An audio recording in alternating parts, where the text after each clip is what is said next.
What if you could help others to find the power to heal themselves, physically, emotionally, and spiritually?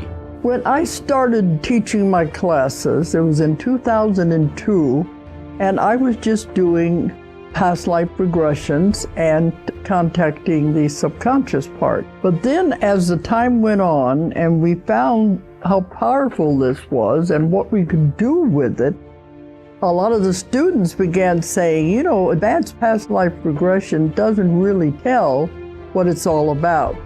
This is so much more than that. We think you should change the name. So it was a few years ago, we decided to change the name to Quantum Healing Hypnosis Technique.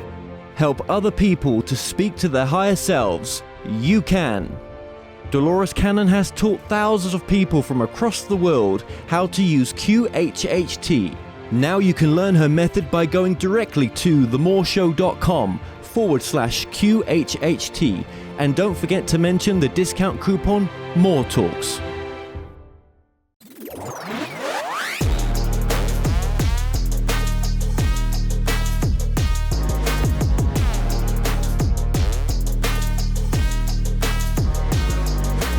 Joshua Lewis, just thank you so much for coming on the show. Oh, thank you, Kevin. It's an honor. So Joshua, just for the audience, just give us a bit of background on yourself. Yeah, I never know how to answer that question when people ask me. I come from up north, up in Connecticut, tri-state area, Italian background, and came from a middle-class family. Got into a lot of trouble early on in my life, and that also followed me when I moved down here, where I in South Florida, where I live now. And I had a rocky road that I had to really traverse and overcome a lot of obstacles with addiction and a number of other things. But I came out the other side, pretty good. Very blessed, very grateful. And when I did kind of come through all that trouble, I was fortunate enough to make some money in some businesses that I had, that I worked at and built up. And I started focusing on more of the spiritual side of life, my own journey, but also in addition to, what happens to us, when we die. Is the paranormal real? Is the afterlife real? I mean, I had a belief in a higher power, but was definitely interested in more of a scientific understanding, and not taking other people's word for it. So, it had to be, I'm not a scientist. I don't claim to be a brilliant man. I don't have, some, degree or letters after my name. I'm just, someone that is fairly intelligent, and found myself kind of thrusting myself into afterlife research. So, here I am 10 years later. Yeah, and what was that sort of calling? Where did it come from? I'm guessing there's something in your early years, that some sort of experiences that you were having or something? Well, I had some spiritual experiences when I was in the bottom, the pits of where I was with my addiction and dealing with all the different stuff all the trouble I was going through. I had some real spiritual experiences that I felt my higher power, God, Jesus for me. It could be Buddha and Allah and Krishna and anyone else that has their belief. But, we can find that connection. And I felt like I found that connection, and I did. I had some really profound experiences spiritually, but I also had, and I would classify it still as a spiritual experience, but I had a paranormal experience where I was over at a friend's house one night, and he had a Ouija board, a spirit board, and I kind of goaded them into trying it out with me. They were hesitant to do so. But, at that time I had a belief in my higher power. I felt protected. And what happened over the course of a few hours was pretty remarkable. The board was active. There were messages coming through with the planchette moving on its own. that were accurate, and they were very loving and very caring messages. They were not spooky. They were not demonic. They were not, they were all very positive, and after that experience, I knew without a doubt that the paranormal was real. Now, to what extent, I didn't know. I didn't understand what was on the other side. All I knew was that there were loving messages that were accurate when asking questions that were coming through from, and again, questions or answers that only our loved ones, people that we knew, would know. So that really made me feel like, and so, that stuck with me, even though I didn't start doing paranormal investigation or afterlife research then. It never left me. Years later, I did start again. What was the reaction to your friends at the time when they were doing it? Were you more of the believer, or? I had more of a belief. I had more of a belief. They had a belief because they were just like typical people, I feel like, that were kind of,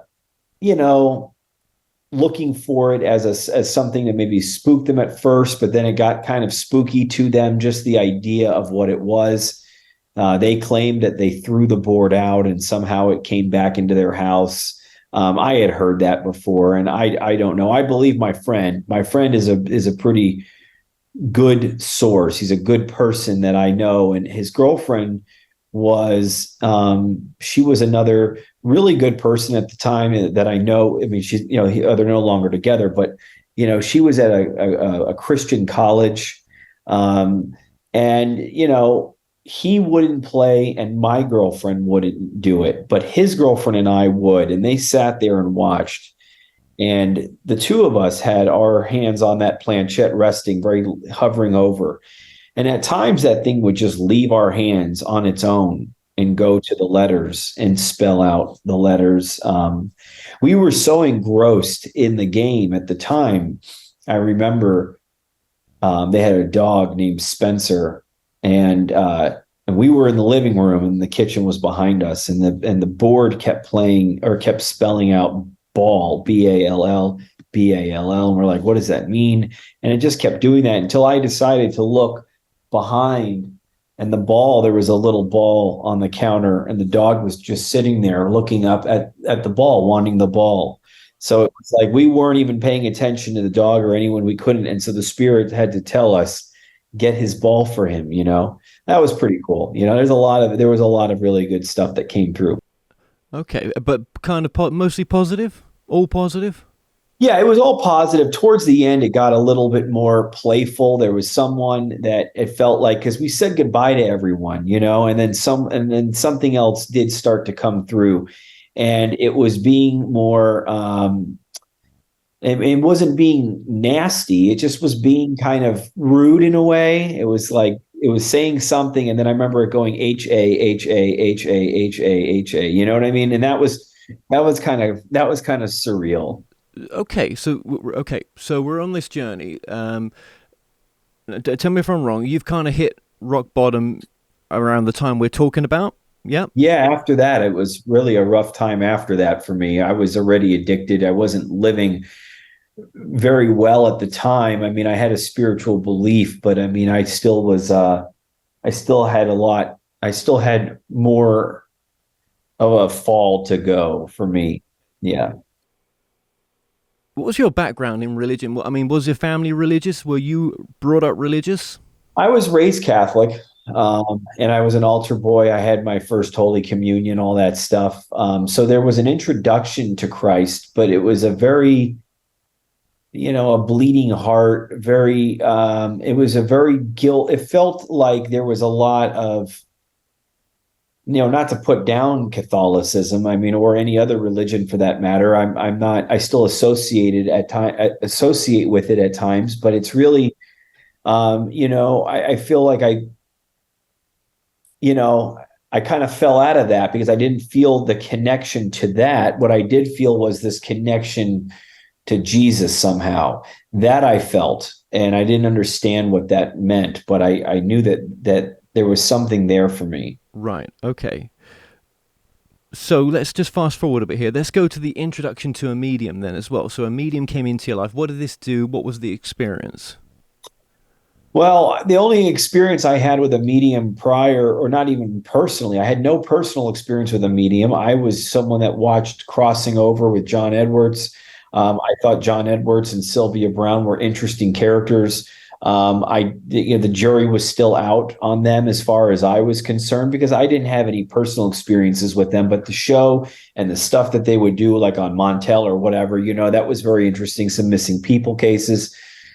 But that was it, And then I was already with my partner, Nikki. We were out in cemeteries and other places recording stuff with recorders, not using any kind of ability, just going out there and recording stuff and getting our names said, other names said, help me, and we need light, and things like that. Sometimes you get a get out, you get that kind of sometimes.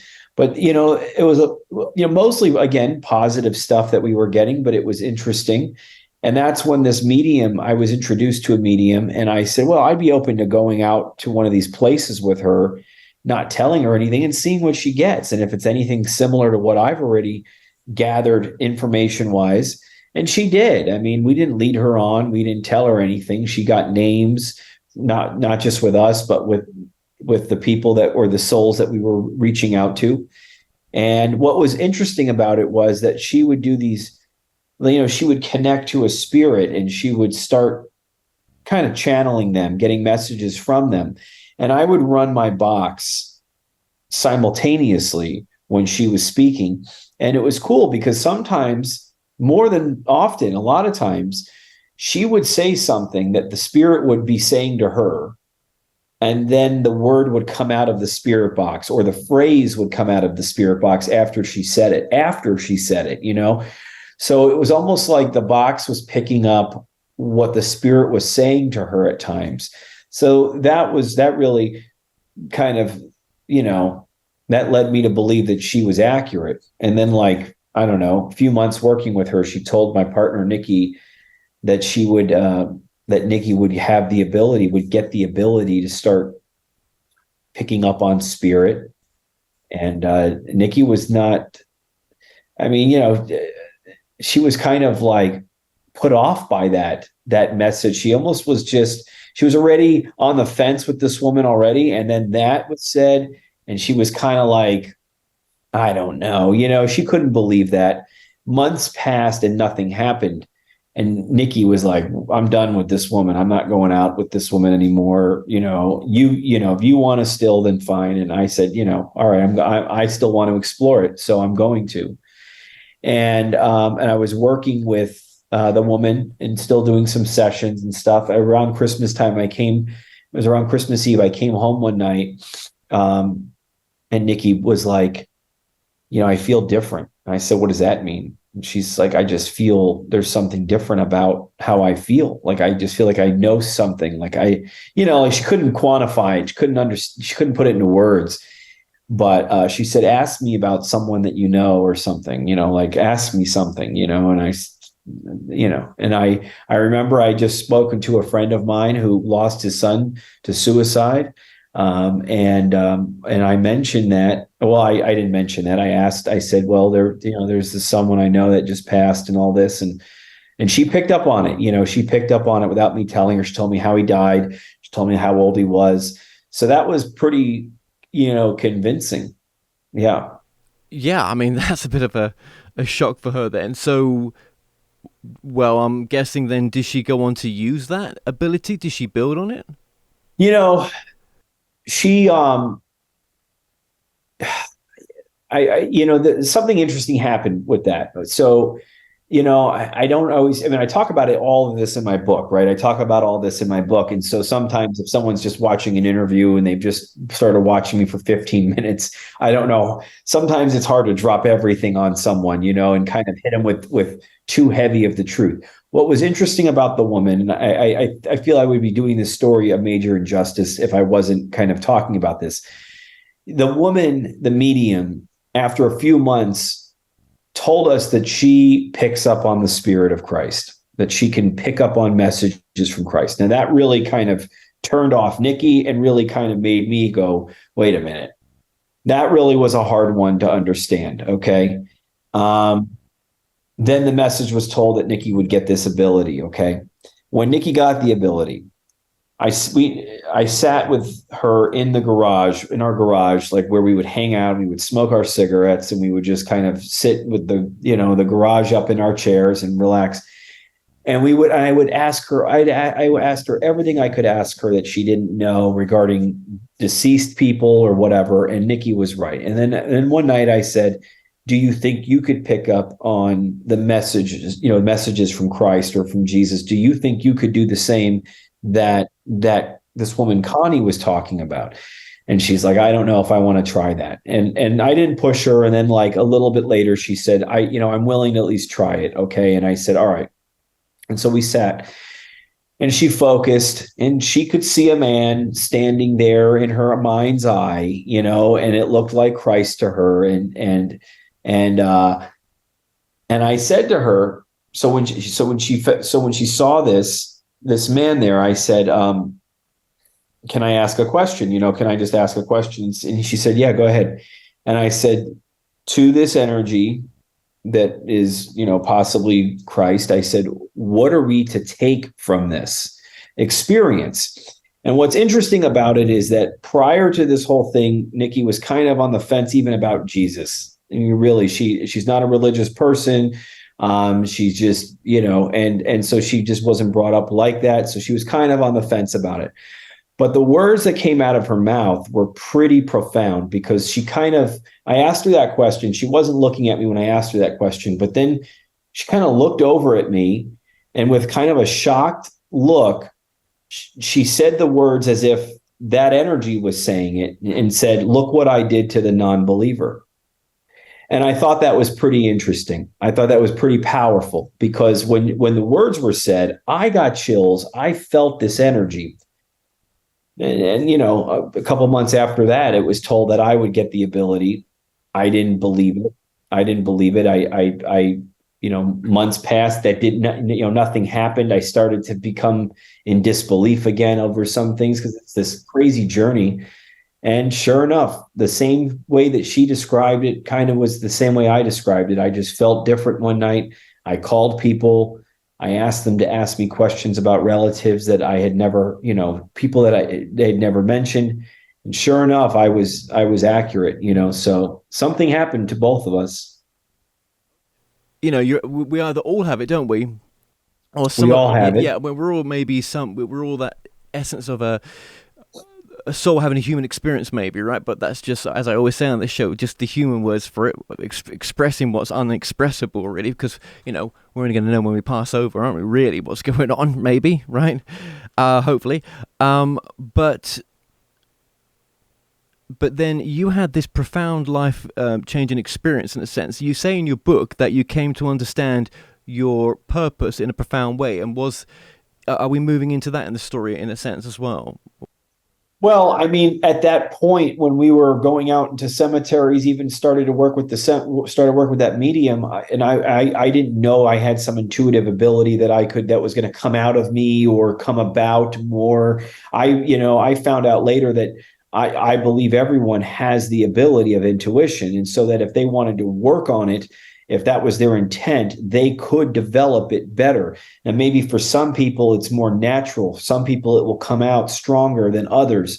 And, so that is all the case. But I didn't know that, and I didn't believe that or understand that. But the name of my group is H.O.P.E, and that was an acronym.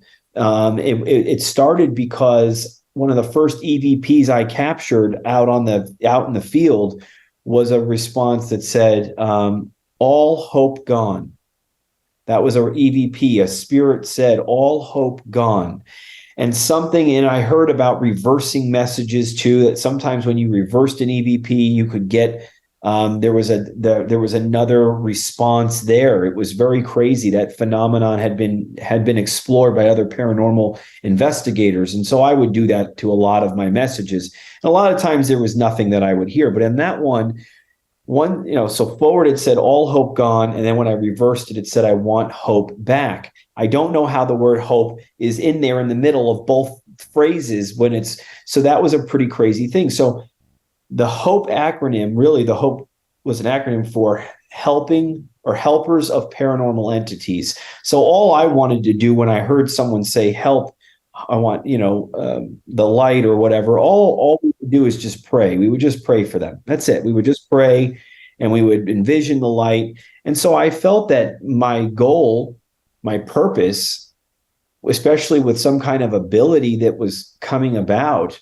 was to not only try to help souls on the other side, whether it's just hearing their messages or pray for them, but it was also to help the living help understand more about the afterlife as I was understanding it. It wasn't like I was an expert, but it was really to just try to share what I'm learning with people as I learn it. Okay, so fast forward to this moment right now. What would you say you've got ability-wise? What can you do? Well, I've tested with everything. So when I first started working with, so after I got that ability, I found a woman. Her name is Deborah Lynn Katz, PhD. She is an intuitive. She started out as a federal probation officer, was stressed out at her job, went to a meditation class, and discovered, or in that building, they had entry-level mediumship classes, intuitive training. And she took that and she found that she had, like we're talking about, an ability that was really amazing. So she ended up working a lot with that. And she opened up the school, the International School of Clairvoyance. She's now currently the president of the International Remote Viewing Association. So she, became a PhD, really worked her way up and has many students. I became one of her students. And I did exceptional things with her. She brought out amazing stuff with me by really kind of testing my ability and getting me to flex it and try to exercise it. So after some time with that, I have now successfully, I did an experiment with astral projection with 3 people and was able to be successful in visiting all 3 people that were alive, that are alive. Is pretty remarkable. I talk about it in my book. I've been successfully able to move light items, doing telekinesis, PK. So I have all this documented, and all of that stuff is in my book. You can watch the videos, you can read the documentation on it. So I've been able to do that. That's been really remarkable. I am a trained medium, so I've done over 3,000 readings now. Up from that point of first getting that ability to now, I've worked very hard at really working at this and doing it. So, and then in addition to all of the intuitive stuff that I've delved into, I'm a big proponent and someone that works very hard in the instrumental transcommunication field. And that is using equipment to speak with spirit. And it's not just using the voice recorders or the radio boxes, but there are other advanced programs, some that I've created and worked on with programmers to create. I'm using every day. I was able to work with the Bigelow Institute of Consciousness Studies, where they were able to test my ability in a blind, cold experiment where I don't know anything. I don't know anything about anything, and they got to call me, and and we had to do multiple experiments. It was really great. It was very definitive results. That's pretty amazing. So 3,000 readings. So let's get back to life purpose then. What is this taught you about your life purpose to this point? I mean, this is the thing. This is how I see it. So whether this was preordained and there was fate involved or whatever the case was, the fact is I pretty much screwed up my life pretty bad, to the point that I could have been dead. I should have been dead a million times over. And if not, then I should have been locked up probably for the rest of my life with some of the things that I was involved in my past. And I don't shy away from that. That's the reality of it. And I was, I was sent away to prison for 2.5 years for shooting a drug dealer and in a drug deal gone bad. And that was almost 20 years ago. And I talk about that, like I said, in the book and that whole story and what happened. But, I could have been in for a lot longer. And instead I wasn't. I was kind of taken out of society for 2.5 years, kind of like a timeout. And I was spared the rest of my life in prison. And when I got out, I had nothing but gratitude. I still have nothing but gratitude when it comes to feeling saved. I know that sounds kind of cliche and it's a little bit kind of hokey, but I mean, I definitely felt like I was spared and saved for some kind of reason. I felt like I am now meant to give back in the way I have to survive still, of course, but I mean, I'm meant to do service in this way. Now I make a fraction of the money that I used to make. It is difficult. I'm constantly called a charlatan, or I'm people don't understand what it is I do. I try to make everything transparent. I try to answer every question. There's no place I can't do this. No one I cannot, I can do this in front of anyone, anywhere, anytime. It's very open. I can talk about all my process, but it's hard. But it does. But the gratitude that I have for when I see someone get the answers or get through grief, work through some of this pain that they're feeling here on this side, when they're able to reach someone, showing people these videos on my channel, doing the events, doing all the things I can, I feel it really makes a big difference. It's hard, but I feel it makes a big difference. Well, Joshua, we're just going to take a quick break and we'll be right back after this.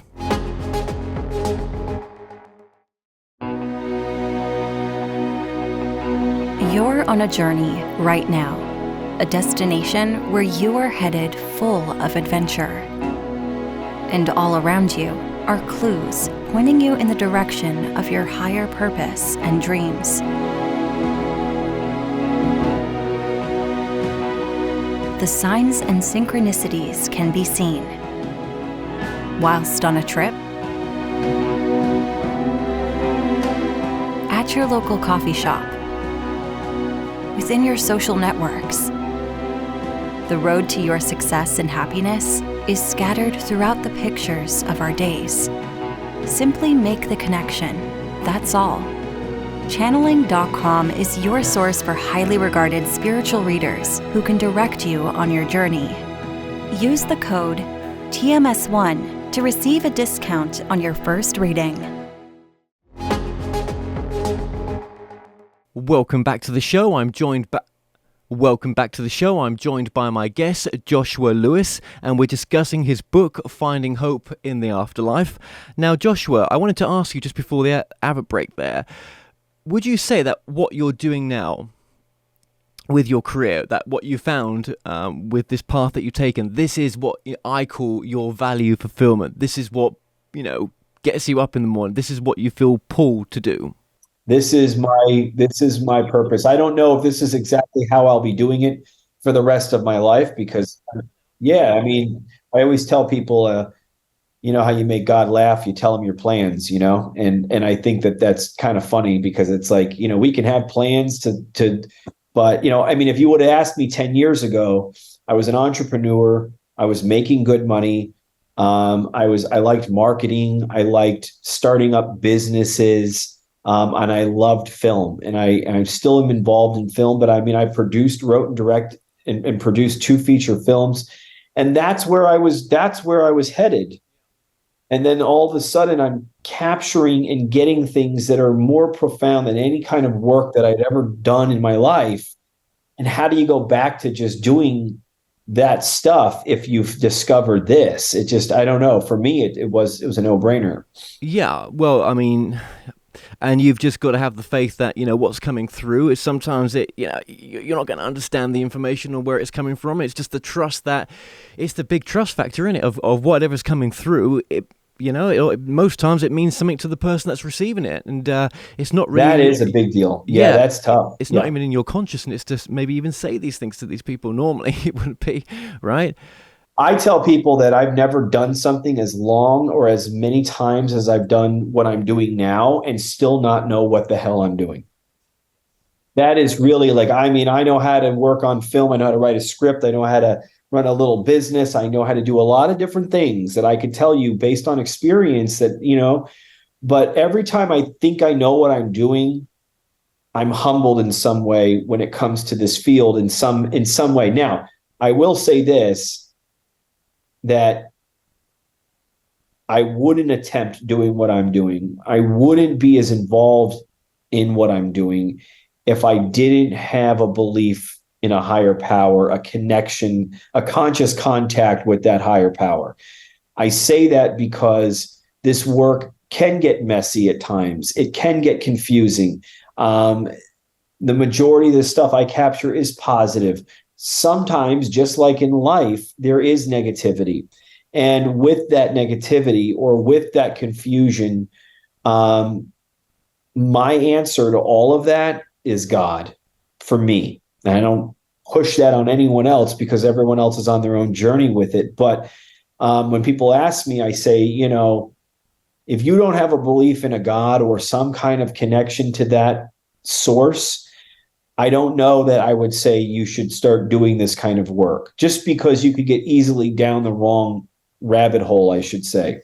Well, I'm sure there's, as you had the experience with the board, I'm sure there's many, whatever you want to call them, spirits that haven't got the best interest or, are lost themselves and just want just to have a good time, There are some, yeah, absolutely. Just like there are here in this realm, there are them in that realm too. The idea that they're all demons, that they're all bad, is not a very accurate one, and it's one that gets peddled quite a bit because it comes from religion. Well, yeah, it's just a way to control it. But okay, who are you then in the sense of if someone's gonna come to you for a reading, right? What Joshua is a medium? Yeah, I'm a psychic medium, and I'm a spirit communicator, afterlife researcher. I mean, all of those things you can call me if I need a title. I wouldn't say paranormal guy anymore, even though I have H.O.P.E Paranormal as the channel. But that's a lot more than that. There's many people with the gifts who never even go into what it's about, how they think it might work. What are they really connected? I mean, they just don't dabble into it too much. They were open since day one, and they've remained it, and it's what they do. Right. But you've kind of done some of the inner work as well. So I've done, yeah. I've been able to move stuff. I did astral projection. I've done remote viewing. In fact, just coming up in Virginia, I will be speaking at Sci-Fest 2023, which is a conference, and it's in Charlottesville, Virginia, August 10th through the 13th. And it's a conference that the International Remote Viewing Association is putting on with the Monroe Institute. And everyone knows the Monroe Institute and IRVA together are kind of putting on this conference. And I'll be speaking there, talking about the ITC work that I do, how verifiable, how we were able to validate it, and still mainstream science is not accepting it yet, and that's okay. But hopefully I can still continue to work with other places like the Bix Institute and others to help show the legitimacy of this work. And when you say ITC, you're talking about the instrumentational trance communication device. Yes. Is that some of the kit that you used for in your investigations? Yeah, so the over 3,000 readings I've done has been without any equipment. That's just been through me and my ability. But I also have done over 500 H.O.P.E Soul box sessions. And this is where I'm on Zoom with someone. They book it through my site, and it's a 20-minute session. There's a meditation I send you that I give you. It's my own meditation, and I give it to you prior, and you need to do that meditation. It's 15-minute guided meditation that you do prior to getting on with me. When you get on with me, I don't want to know prior on the emails, when the booking, I don't want to know anything about who we're reaching. I don't want to hear anything about any of that stuff. When I get you on this is when I first get you on, I have my gear set up next to me, camera set up, and I will focus, and then I will have you say your loved one's name 3 times and say it, and say it right, and you will say it. And right there, focusing, whatever comes to me. So for the first like 5 or 6 minutes of that call, I am going to tell you what I'm getting, whether it's all right, whether it's all wrong or half and half, it doesn't matter. I'm going to tell you what I'm getting. And then after that, I'm going to say, okay, that's what I got. What does that mean to you? Is that the person, or is that someone else, or does that not even make sense to you? And, I would say 90% of the time, the person says that's almost spot on, or that's spot on. Sometimes they say, no, I don't know who the heck that is. And that's just part of this deal. But I do that because I don't want to be led in any direction. I don't want to know anything. And then if I can connect that way intuitively, then I go to my boxes and my equipment, and they can come through. If I don't do that, they don't speak that well through my equipment. So we are the conduit. We are the greatest piece of paranormal equipment that we have. We can use spirit boxes and voice recorders and other types of equipment, but it's all coming through us. The spirit has to connect with us first. So that's how I do that. And then I do the session, and then I review it, and I send them a private video for them to watch. When you connect, what do you think you're connecting with? Is there any sort of, you may call, guides, or what do you think? What is Joshua connecting with? Do you think you're connecting with a higher aspect of yourself that's bringing this, down into this reality in a sense? I think the higher aspect, I think the all-knowing self is there.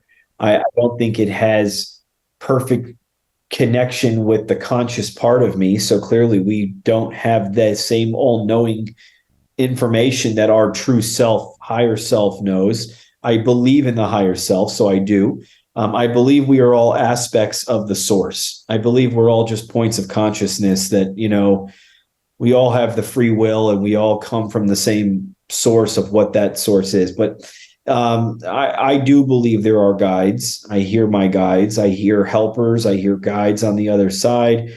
And it's very rare that I go to reach out to someone and not get something that comes through that is indicative of what that person would say, or one really cool thing I'll just tell you. I had a woman that followed me, really wonderful woman named Kimberly. And I have many examples of this. I just use this one because it's really cool. I talk about it all the time, but there are so many others that I could bring up. But this one, she was sick. She had cancer. She called me up. She said, Josh, I'm not going to make it. And when I die, can you reach out to me for my family? And I said, sure, I will do that.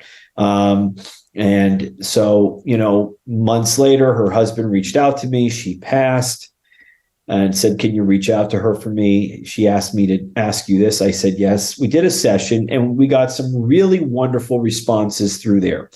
I sent him the video. He was really blown away, but he was a very normal person. And what he said was, this is awesome, but I hate to ask you this, but do you think we can ask a question to validate that it was her? Like, how do we know that it was her? And I said, that's a great question.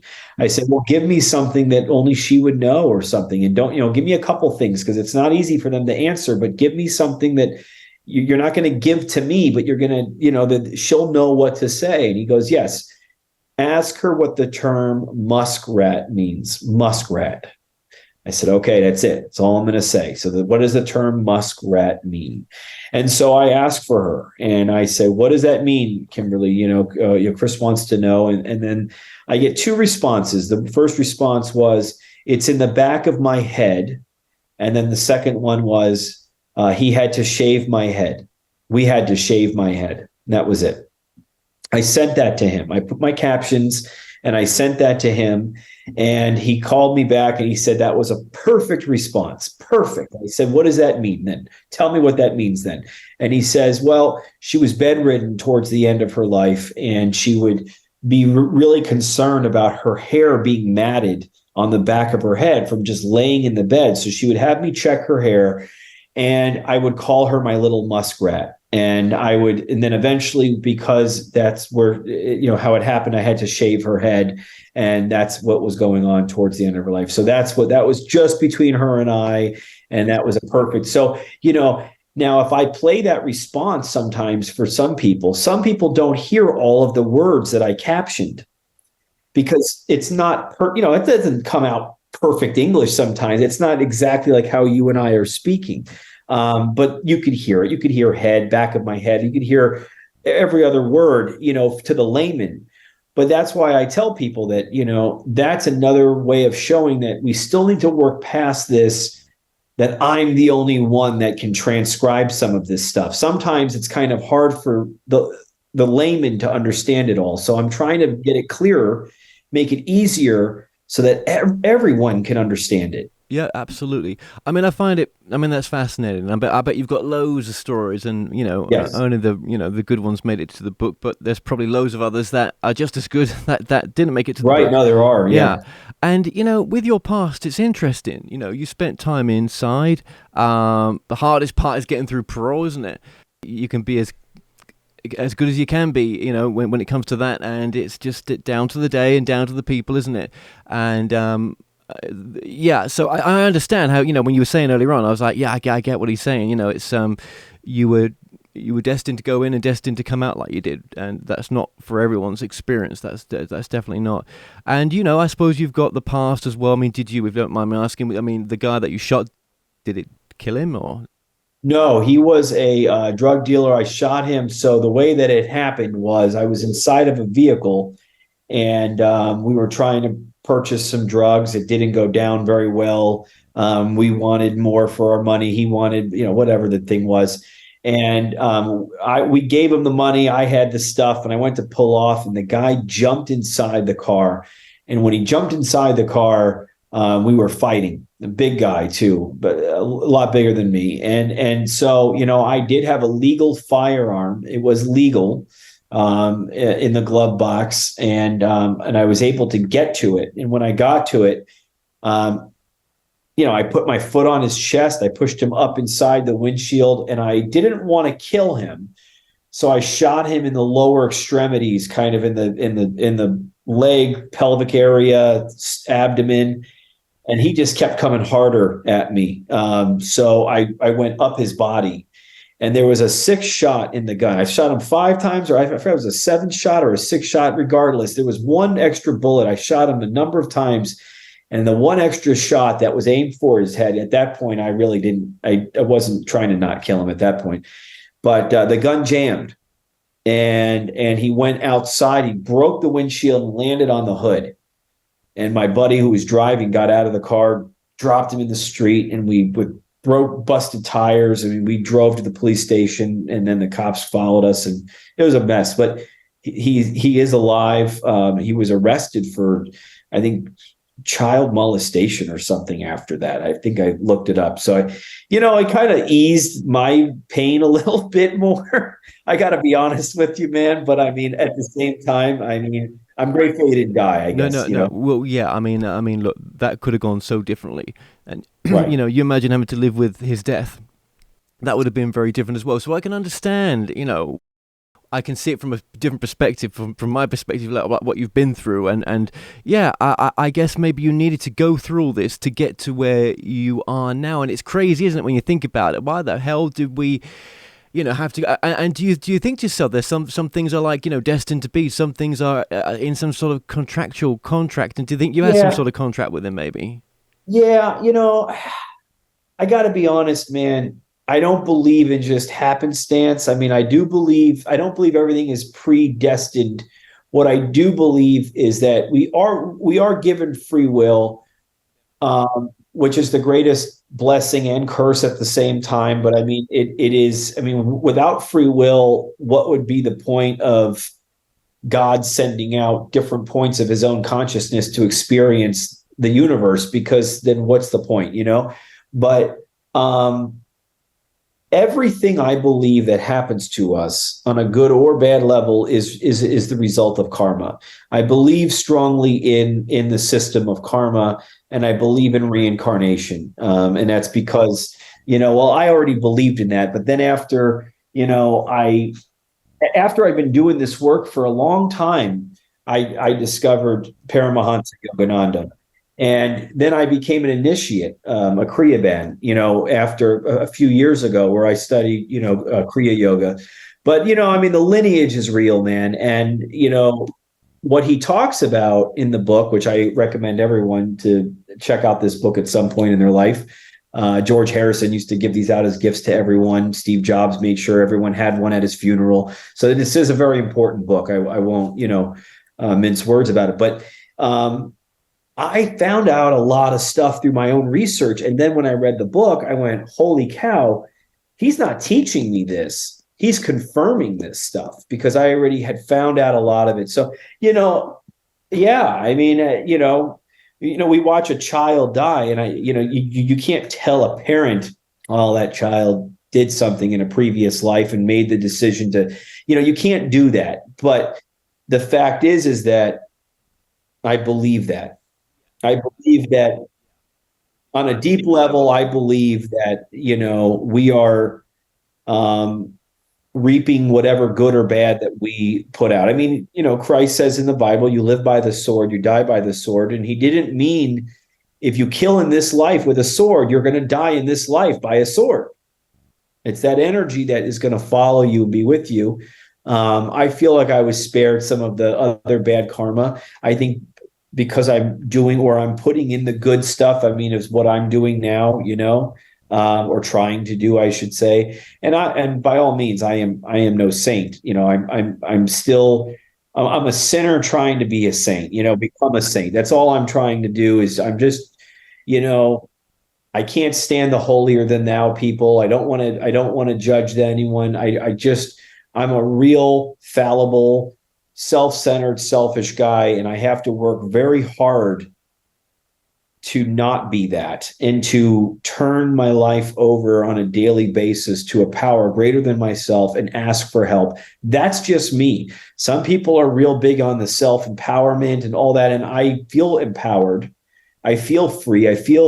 But I am someone that when I start thinking that I'm the one that's making it happen and I'm the one that has to do this, that's where I fall. It's the pride that gets me. So it's really checking the ego on a daily basis if I can. I think that's really good what you're saying, and I agree with you as well. I mean, it's like, you know, maybe the missing part in the law of attraction is that, you know, actually there are some things that we on our journey have to go through, and no matter how much you want something, it's not in your, you know, it's not in the bigger picture for some reason. Right. You know, I mean, like I said, I'm also, you know, 18 years recovered from alcohol, and I haven't had a drink in 18 years. And, you know, there's a part in a book that I read regarding 12 steps and stuff, and they talk about acceptance is my key to my relationship with God today. Never do I sit and just do nothing, but I do the next right thing in front of me, and I leave the results up to him. However it turns out is the way it's supposed to be. So it's not that we're supposed to give up and not try. It's also that we're not supposed to hold on to expectations to the point that we are so attached to the outcome. And that's hard. I mean, listen, I'm not saying this like I'm someone that's mastered this. So I'm not even remote. I'm just saying that I've learned this information and I'm trying to apply it into my life on a daily basis. But we are really supposed to just do the best we can and leave the results up to the higher power and kind of go through with it, you know? Now, on your website is? HOPEparanormal.com. And on the website, you've got links on there for people to, you know, get in contact with you if they want a reading with yourself. Yep. You can do readings, you can do sessions, you can do group sessions for like $25 or $50 a month. And then you cancel anytime. You can do a group session on Patreon with me. I try to offer people every option I can, from a free option to a paid option. And I have a free app that you can download and operate if you want. It's called the H.O.P.E Spirit Box app, and it's on iOS and it's on Android. And it's a free app. I also have a paid version for computers. It's called the HSP Pro. All of that is on my site, hopeparanormal.com. I've got that event coming up, that conference, and I'll be doing a paranormal investigation later that night at the conference at a Civil War museum. There's only a few tickets left to that, so that's cool. So yeah. Yeah, well, all that's been coming up on the screen as well, and all the links you're talking about are in the description of this video as well. So, what is a common thing that people are coming to see you for right now? What's going on in the human psyche right now, do you feel? Well, I don't know. Are you asking why are live people coming to see me, or why are what is a common theme? Is there a common theme at all with when people are coming to see you? Are they fearful of the future? Are they, it's a lot of, I'm guessing a lot of it's relationship. That's always a common one, isn't it? No, you know what? That's funny you asked that, Kevin, but early on I did a lot of regular psychic readings where it was about life and direction and spiritual, about love and money and all that kind of stuff. I did those kinds of.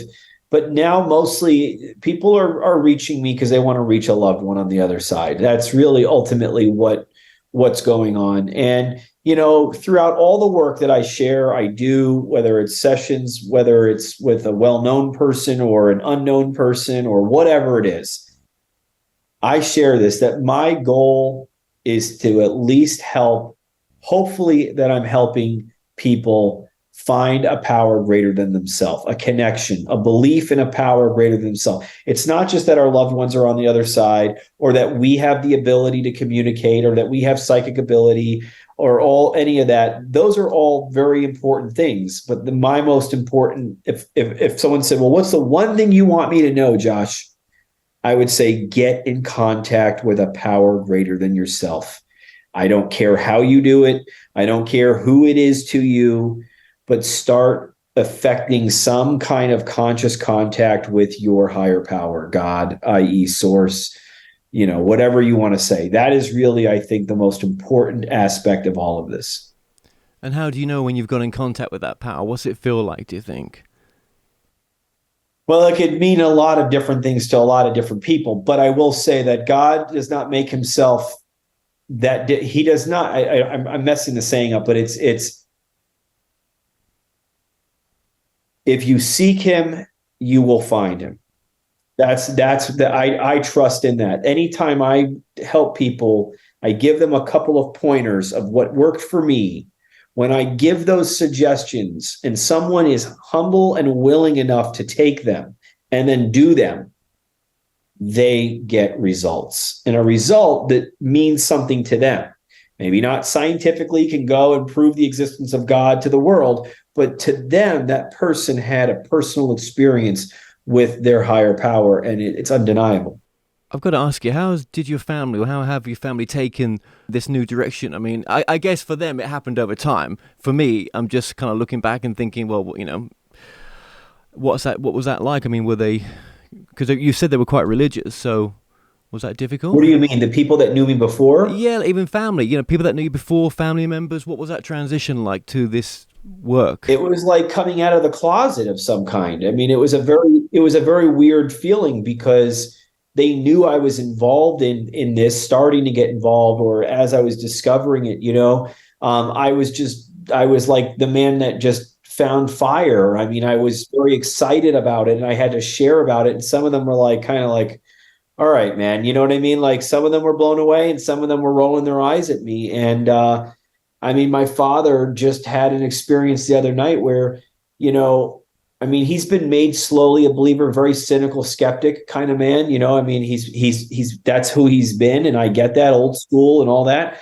But the other night he told me that he was hearing some knocking in a brand new apartment. He's in a brand new building and he's hearing some knocking, and it's not like the water pipes knocking. Like it's like some kind of,